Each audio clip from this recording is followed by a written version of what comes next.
মজার বিষয় হলো আল্লাহ তাআলা এই উম্মতের গুনাহকে দুনিয়াতে যেমন পর্দা দিয়ে রাখছেন, হাসরের ময়দানেও এই উম্মতের গুনাহ আল্লাহ তাআলা পর্দার অন্তরালেই বিচার করবেন। বলেন কি বিচার করবেন? বলেন পর্দার অন্তরালেই বিচার করবেন। এই জন্য এবার মক্কা শরীফে আমি এক কিতাব পড়ছি, এই আয়াতে কারিমা ওই যে মা কানা মুহাম্মাদুন আবা আহাদিন মিন রিজালিকুম ওয়ালাকিন রাসূলুল্লাহি ওয়া খাতামান নবিয়্যিন। এই আয়াতে কারিমার মধ্যে তাফসীর মক্কা শরীফে বসে আমি পড়ছি। আমার পাশে এক আরব বসা ছিল, আমি যখন এটা মোতালা করতেছিলাম এক আরব বসা ছিল। আমি এটা পড়া কারে শোনাবো? এটা আশ্চর্য কিছু পড়লে শোনাইতে হয় না আরেকজনকে, এটা আমি কারে শোনাবো? তা আমি ওই আরবটাই বলছি। ওই আরব কয় ইন্না সুবহানাল্লাহ। আমার হাতে ছিল এই মোবাইল, তো ওই আরব আমার এই পড়া দেখে যেমন সুবহানাল্লাহ কইছে, আমার মোবাইলটা দেখেও কয় সুবহানাল্লাহ। তোমার হাতে এই মোবাইল এখনো তুমি এটা ব্যবহার করো, একবার তুমি এটা পাইছো বলো। বাহরাল আশ্চর্য বিষয় হলো আল্লাহ তাআলা এই উম্মতের গুনাহ ও পর্দার আড়ালেই কি করবেন? হাসরের ময়দানে বিচার করবেন। সুবহানাল্লাহ বলে না? এরপরে লিখছে এই উম্মত সর্বশেষ উম্মত কেন? এইটা হলো মজার বিষয়। এই উম্মত সর্বশেষ উম্মত কেন? বলে আল্লাহ তাআলা তার রাসূলের সৌজন্যে রাসূলকে আখিরি নবী বানায়া রাসূলের উম্মতকে আখিরি নবীর আখিরি উম্মত এজন্য বানিয়েছেন, যদি এই উম্মতের পরে আর কোনো নবী আসতো তাহলে এই উম্মতের গুনাহগুলো আল্লাহ তাআলা ওই উম্মতের কাছে কিতাব দিয়ে প্রকাশ করে দিত। তো আল্লাহ তাআলা এই জন্য এই উম্মতকে আখিরি বানাইছেন। এরপরে আর কোনো উম্মতও আসবে না, আমাদের দুষ্কৃতির কথা আল্লাহ তাআলা আর কারোর কাছে বলবেও না। কি এই জন্য এই চোর ডাকাত যা আছে এদের কথা আল্লাহ তাআলা আর কারোর কাছে কইতো না। আশ্চর্য না? আল্লাহ তাআলা আর কারোর কাছে কি করবেন না? পিছনের সমস্ত নবীদের উম্মতের কুকীর্তিগুলো আল্লাহ তাআলা আমাদের কাছে কোরআন দিয়ে বলে দিয়েছে। বলছে না? বলছে না? কিন্তু আমাদের কথা কার কাছে কইব? আর আমাদের কথা আর কারোর কাছে বলবেন না। আমাদের কথা আর কারোর কাছে কি করবেন না? কেন বলবেন না বলেন? রাসূলের সৌজন্যে। সুবহানাল্লাহ। রাসূলের সম্মানার্থে আমি গতকালকের আগের দিন পড়ছি, এর আগে আমি এই কিতাবটা পড়ছিলাম 2001 সালে বা 2 সালে হবে। গতকালকে হঠাৎ ভাবলাম যে আবার একটু পড়ি। কাজী আয়াজ কিতাবুশ শিফা, কাজী আয়াজ আলাইহির রাহমাত তিনি লিখছেন আল্লাহ তাআলা যখন ওই আয়াতে কারিমা নাজিল করলেন ওমা আরসালনাকা ইল্লা রাহমাতাল লিল আলামিন, আল্লাহ তাআলা বলেন হাবিব আমি না আপনাকে জমিনে রহমত বানিয়ে পাঠিয়েছি। তো জিবরিল আলাইহিস সালাম সঙ্গে সঙ্গে আল্লাহ রাসূল জিবরিলকে জিজ্ঞেস করলেন, জিবরিল আমি বুঝি রহমাতুল্লাহ আলামিন? হ্যাঁ আপনি রহমাতুল্লাহ আলামিন। হাল ওয়াজাদতা মিন রহমাতি শাই, আমার রহমত থেকে তুমিও কি কিছু পেয়েছো? সুবহানাল্লাহ বলেন। হাল ওয়াজাদতা মিন রহমাতি শাইআ, আমার রহমত থেকে তুমি কি পাইছো কও তো? কে কারে জিজ্ঞেস করছে? রাসূল জিবরিল আলাইহিস সালামকে জিজ্ঞেস করছে আমার রহমত থেকে তুমি কি কিছু পাইছো? ওয়াজাদতু ইয়া রাসূলুল্লাহ, আমিও পাইছি। তুমি কি পাইছো?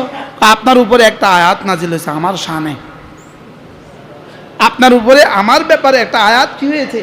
নাজিল হয়েছে। ওই আয়াতে কারিমা যেদিন নাজিল হয় সেদিন আমার আখিরাতের ভয় কিছুটা কমে গেছে। ওই কি আপনার উপরে আমার উপর আমার জন্য একটা আয়াত নাজিল হয়েছে,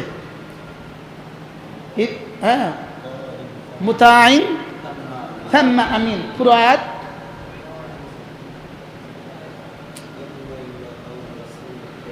ইন হুয়া ইল্লা কাউলু রাসূলিন কারীম যী কুওয়াতিন ইনদা যিল আরশ, যী কুওয়াতিন ইনদা যিল আরশে মাকিন মুতাইন সাম্মা আমিন।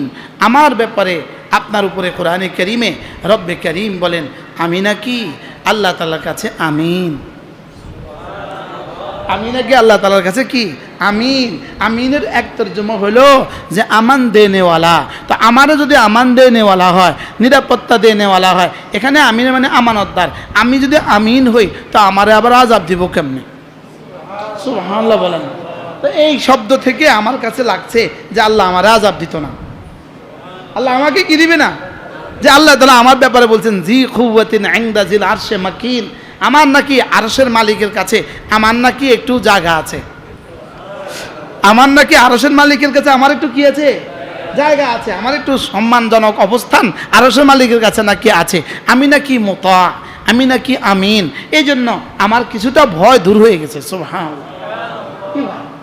আল্লাহ তাআলা আমাদেরকে আখিরি উম্মত এজন্য বানিয়েছেন, মূলত আখিরি উম্মত বানিয়ে আমাদেরকে আখেরি উম্মত বানাইছিলেন শেষ পাঠিয়েছেন শেষে লেকিন জান্নাতে দিবেন আগে।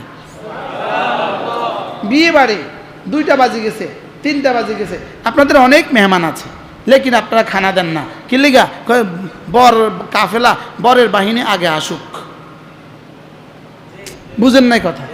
আপনাদের দোস্ত আবাব তো অনেক চলে আসছে, লেকিন কি দেয় না বলেন? খাবার দেয় না, কি লিগা?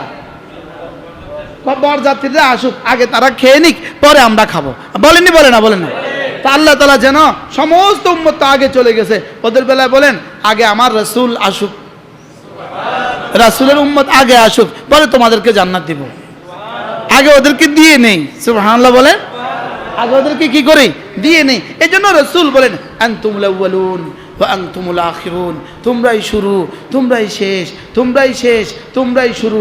আনতুমুল আখিরুন ওয়া আনতুমুল আউয়ালুন, তোমরাই শেষ, তোমরাই শুরু। এবার সাহাবা জিজ্ঞেস করেন, ইয়া রাসূলুল্লাহ, শেষ হয় কেমনে, শুরু হয় কেমনে? জমিনে আসছো সবার শেষে, জান্নাতে যাবা সবার আগে। কি হয়? আচ্ছা, কতটা দামি বানিয়েছেন আল্লাহ তাআলা আমাদেরকে। হযরত মাওলানা ওমর পালনপুরি রহমতুল্লাহ আলাইহি, তিনি একবার টঙ্গীতে বলছিলেন যে আল্লাহ তাআলা কোনো ভারী কাজ দিতে চাইলে, আমরা যদি আমাদের ছেলেকে মেয়েকে কোনো ভারী কাজ দিতে চাই, তখন আগে তার একটু পামপট্টি দেই। কি দেই না? কি বলি? ভালো টিচার কে হয়? ছাত্রদের সামনে কোনো কঠিন থেকে কঠিন সবক দিতে হইলে আগে তারা একটু বুঝায় নেয়, তুমি অনেক ভালো ছেলে। আমার জ্যাঠাজি, তার আব্বা, আমার আপন জ্যাঠাজি প্রাইমারি স্কুল মাস্টারি করতেন।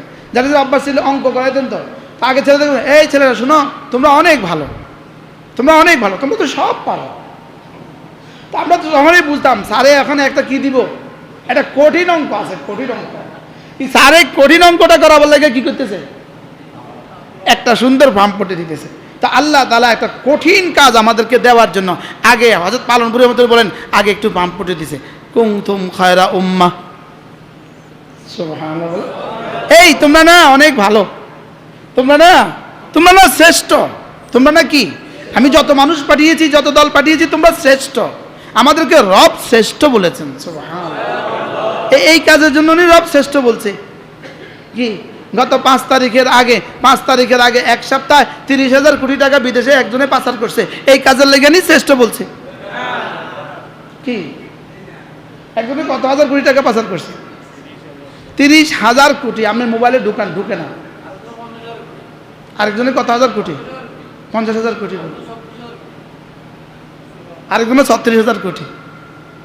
গতকাল বললো টোটাল এই কত বছরে পাচার হয়েছে বাংলাদেশ থেকে বিদেশে, পাচার হয়েছে 60 লক্ষ, বলেন 60 লক্ষ কোটি ডলার। 60,000 কোটি না 60 লাখ কোটি? কি বলে এসব ডাক্তাররা? এসব কি বলে? আর আমাদের আচ্ছা, যদি শুধু 30,000 কোটি টাকা বাংলাদেশে ফেরত হয় না, বাংলাদেশের প্রতিটা থানা একটা করে হাসপাতাল করে, কেমন হবে? তখন কি আর রুগী বারিন্দা থাকতে হবে? রুগী বারিন্দা থাকা লাগবে? কি প্রতিটা থানায় যদি একটা সদর হাসপাতালের মতো একটা হাসপাতাল করে, প্রতিটা থানায় 1000 বেডের একটা হাসপাতাল করে, তো এক থানায় বুঝি 1000 রুগী? হ্যাঁ, রুগী আরো বেশি না? যদি এই থানাগুলোতে একটা করে হাসপাতাল করে।